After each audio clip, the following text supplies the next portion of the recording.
Hello, welcome to the lecture series on Introduction to Indian Philosophy. Today I will discuss the Sāṃkhya concept of Prakṛti, the unconscious principle. You know from the previous lecture that Sāṃkhya School is dualistic. There are two ultimate realities, namely Prakṛti, which is the unconscious principle, and Purusha, which is the conscious principle. The first verse of Sāṃkhya Karika begins by stating the three kinds of suffering. And these sufferings are the results of the properties of Prakriti or matter. However, Purusha has no role whatsoever to play in the infliction of these sufferings. Prakriti is eternal and coexistent with Purusha.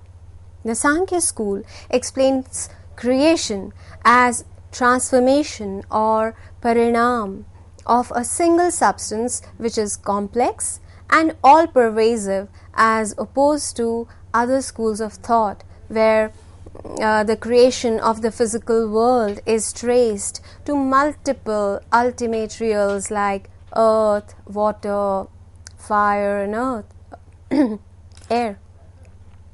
The reason why Sāṃkhya adopts a different view is that they maintain that the subtle products of nature such as mind, intelligence and ego cannot have their origin in these material atoms. For them, the cause of the physical world should be such that even though it is material, it can give rise to both gross as well as subtle objects. The Sāṃkhya philosophers maintain that the cause is subtler than its attendant effect, and that the cause exists in every part of the effect. Take for example a seed which develops into a tree. Now, whatever latent properties or potentialities the seed had would be found in the tree also. So, the ultimate cause of the world must also be a latent principle of potential, and it must be uncaused, eternal and all-pervading. It must be more subtle than the mind and intellect, and at the same time it must contain all the characteristics of the external objects as well as of the senses, mind and intellect. The Sāṃkhya gives a rationalistic explanation of the physical world and does not appeal to authority to authenticate its conclusions. So, Prakriti is the primal stuff out of which has evolved the physical world with its limitless diversity. It is also called Pradhan, as it is the source or cause of everything that is there in the world. Now, Prakriti, which is a positive entity, can only be inferred from its effects because it is extremely subtle, and it is due to this extreme subtleness that Prakriti is unmanifest or beyond perception. It is unintelligent. It is also unconscious. The Sāṃkhya are of the view that the cause of the inanimate world cannot be a conscious principle, but at the same time, Prakriti is an ever-active, unlimited power. One may wonder, if we cannot perceive it, then how do we account for its existence? But we must understand that our powers of comprehension are limited. If we cannot perceive something, that is no reason to deny its existence. And here I am referring to what is called subtlety. Prakriti is subtle. However, if we wish to know what it is, then we need to move backwards in the series of cause and effects. Let us take an example. There are two clay pots. One is red in color and the other is black. Now, the two are different from each other, and this difference is due to their color, shape, size, etc. But when we analyze, we notice that this wide distinction begins to narrow down. How? We have to acknowledge that as pots, they are both same. Then the material that they are made of is also the same, and that is clay. Then when we further analyze the two portions of clay, we find that they can be reduced to infinite particles which are tangible. That is, they can be touched, have some shape and size. On further reduction, the particles lose some of these qualities, and ultimately a stage comes when these particles cease to be particles in the usual sense of the term, for they lose all their material properties which were possible for us to perceive. At this stage, further reduction or division stops. This is the end point, and that is the point where we infer the indivisible first cause.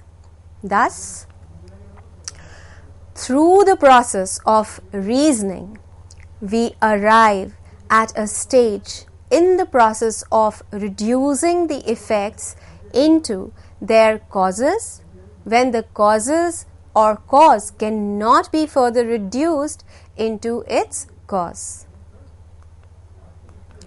And that is why Ishwar Krishna in the Sāṃkhya Karika says,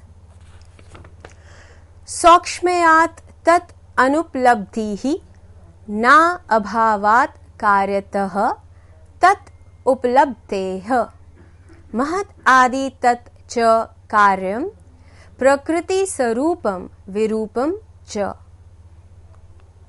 Which means, from the subtlety of nature, not from its non-existence. It is not apprehended by the senses. It is apprehended or perceived by its effects. Intellect or buddhi and the rest of the derived principles are its effects, which have an unlike and alike form to Prakṛti, that is nature. I will discuss this whole process of causation but later in my next lecture. Now it is time to discuss the arguments offered by the Sāṃkhya philosophers to prove the existence of Prakṛti, the ultimate, unintelligent, unmanifest, uncaused, unitary, eternal, ever active, imperceptible cause of this world. So, let us understand the 15th verse of the Sāṃkhya Karika. And it is, Bhedanam parimanat samanvayat karyatah pravrittescha karana karya vibhagat avibhagat vaishvarupasya. Now, Bhedanam parimanat is the first argument, and it means it is accepted that all the objects of the world are limited and dependent on something else. So, there must be an unlimited and independent cause for their existence, and that cause is Prakṛti. Now, the second argument, which is Samanvayat, and it means all the objects of the world possess a common characteristic. They are capable of producing pleasure, pain, or indifference. Therefore, something must exist as the cause of the universe that possesses the characteristics of pleasure, pain, and indifference. That cause is Prakṛti. This argument states that there is a variety of things in the universe, and each of these things, despite its difference from every other thing, possesses some common qualities due to which it arouses pleasure, pain, and indifference. Now, there has to be a single cause which possesses these three characteristics that ties all the things into a common string, and that cause is Prakṛti. Now, the third argument, and it is Karyatah Pravrittescha, which means all the objects of the world have a potential to produce something else or to convert themselves into something else. Therefore, their cause must also have the same potential, which implicitly contains the entire universe. That cause is Prakṛti. What this argument highlights is that evolution is the manifestation of that which is implicit in the cause. The things that we call the effects, they too have the potentiality to give rise to their effects. But this potentiality of the effects is not due to their separate natures. In fact, the activity which brings about evolution is inherent in the ultimate cause, which is Prakṛti. Now, the fourth argument, it is Karana Karya Vibhagat, which means that in the process of evolution, an effect arises from its cause, and in dissolution it is reabsorbed or dissolved into its origin. The particular objects of experience must therefore arise from a certain cause, which must in turn have arisen from a certain cause, and so on until one reaches the primal cause of the creative process itself.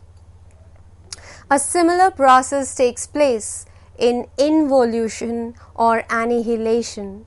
Here, physical elements are broken down into atoms.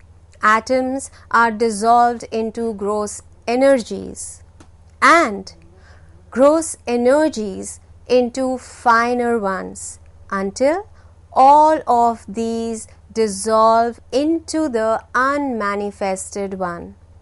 That unmanifested one is called Prakṛti, the primordial nature. The cause and the effect have separate existences. The effect is not the cause of itself. In fact, the effect is the explicit state, whereas the cause is the implicit state of the same process of evolution and involution. The physical world of finite objects is an effect which indicates an ultimate cause beyond itself, and that ultimate cause is Prakṛti. Now, the fifth and the last argument is Avibhagat Veshvarupasya, which means if one attempts to go further and imagine the cause of this ultimate cause, he will land himself in the fallacy of infinite regression. Ultimately, one has to stop somewhere and identify a cause of the universe. In Sāṃkhya philosophy, that supreme root cause of the world is called Prakṛti.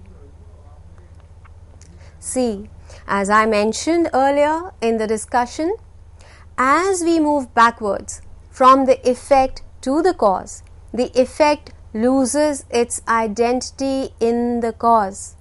It gets dissolved in the cause, so that the unity in the universe is established. If this course of action is not taken, then we are led into a blind alley. So, with these arguments, the Sāṃkhya philosophers posit the existence of Prakṛti and claim that the whole world, all the worldly objects, are produced from the eternal and original stuff called Prakṛti, which is neither atomic nor conscious.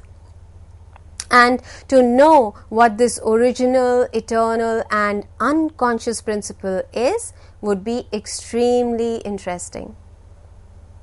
Prakṛti is one, yet complex. Now, how is that possible? It is very much indeed. Prakṛti is complex because it is constituted of the three factors called gunas. Our common understanding of the term guna is quality, but this is not how the Sāṃkhya system uses the term guna. In the Sāṃkhya system, the gunas themselves possess qualities. So, their understanding is different. For the Sāṃkhya philosophers, the term guna means the constituent or the component factor of Prakṛti. And they are sattva, rajas and tamas. So basically we can say they constitute the intrinsic nature of Prakṛti. But these three gunas or the constituent factors are not to be confused with atoms, because as I mentioned earlier, Prakṛti is not atomic. If that is so, then how are we to understand these three gunas?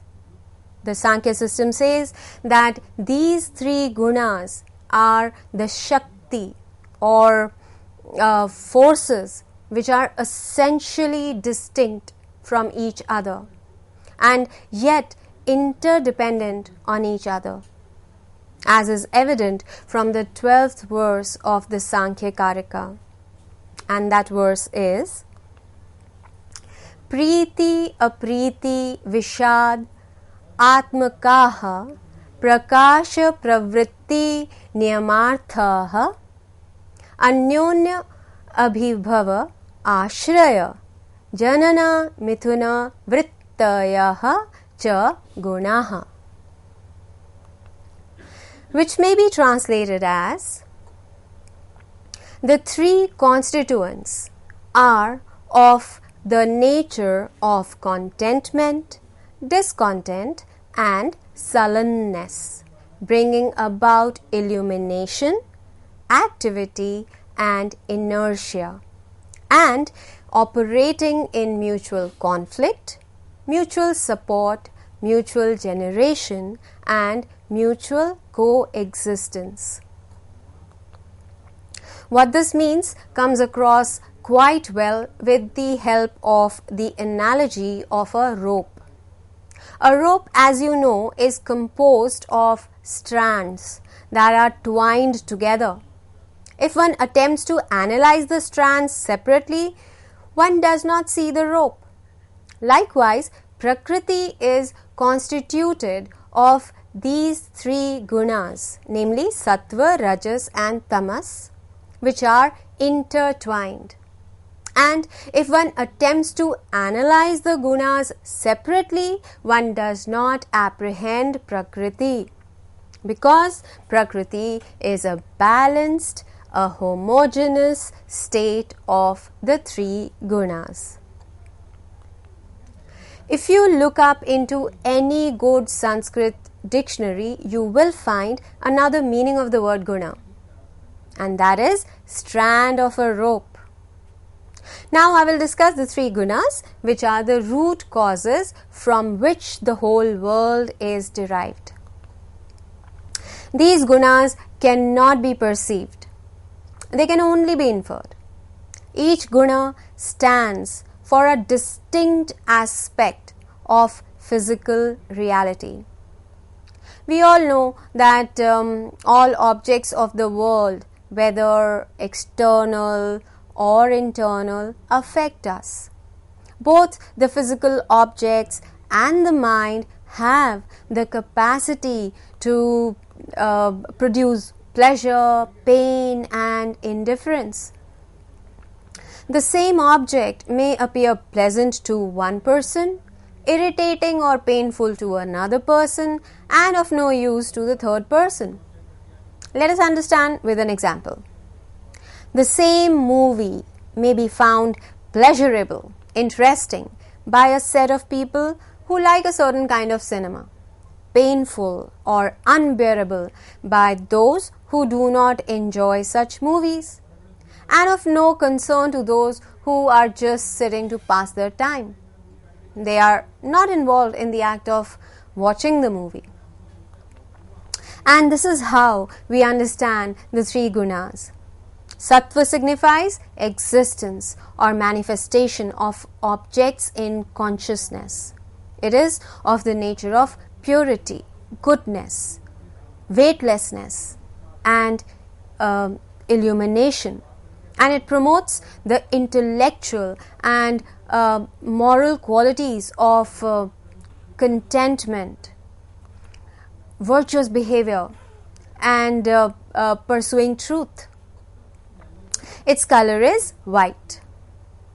Rajas signifies movement and change. Its nature is mobility and effort.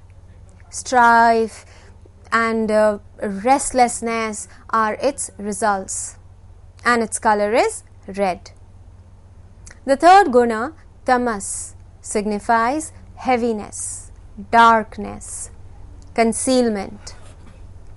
It promotes apathy, boredom, laziness, confusion, ignorance, and sleep. Its color is dark. From the perspective of the experiencing mind, the sattva, rajas, and tamas are described as promoting pleasure, pain, and bewilderment respectively. Now perhaps you understand the 12th verse of the Sāṃkhya Karika, wherein it refers to sattva guna as that which brings contentment and illumination, rajas as that which brings about discontentment and activity, and tamas as that which brings about sullenness and inertia. Now, contentment signifies correct knowledge. Discontentment signifies doubt, restlessness, and similar subjective activities. And sullenness signifies ignorance, bewilderment, and indifference. All worldly phenomena can be explained by way of these three gunas, since the whole world has evolved out of these gunas only. Now, the state in which all the three gunas are in equilibrium, there is homogeneity, no activity is happening, is the state of Prakṛti. But when this balance or homogeneity is disturbed, that is when preponderance of one guna over the other begins, the next or heterogeneous state called Vikriti takes over, and that explains the process of creation. In the state of equilibrium of Prakṛti, the gunas are formless and devoid of any specific characteristics. They are omnipresent, submerged in each other. However, in the state of imbalance or Prakrti, Rajas comes in the center of Sattva, and Tamas bringing in bringing about creation. So Rajas is in the center of Sattva and Tamas. As you know, Rajas is of the nature of activity, and manifestation is an activity. So Sattva and Tamas, being dependent on Rajas, begin to produce pairs of opposites, because obviously one is light and white and the other is dark and heavy.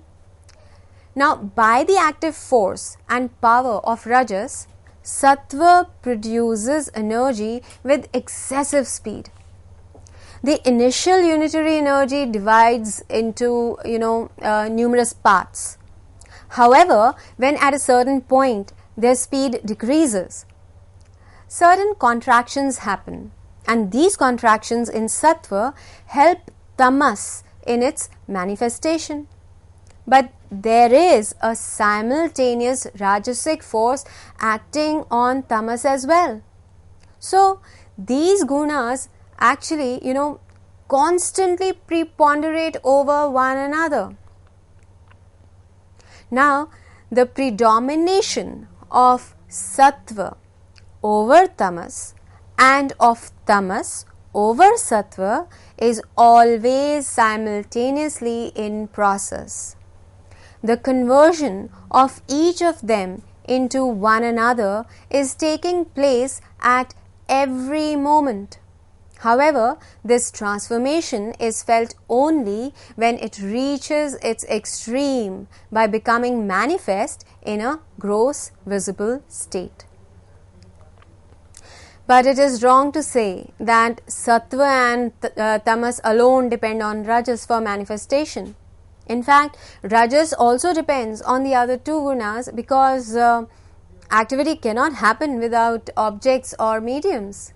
And which is why the 12th Karaka says that the three gunas operate in mutual conflict, mutual support, mutual generation, and mutual coexistence. Anyway, I will end my lecture at this stage, as I wish to explain the process of evolution in a separate lecture. So, thank you so much.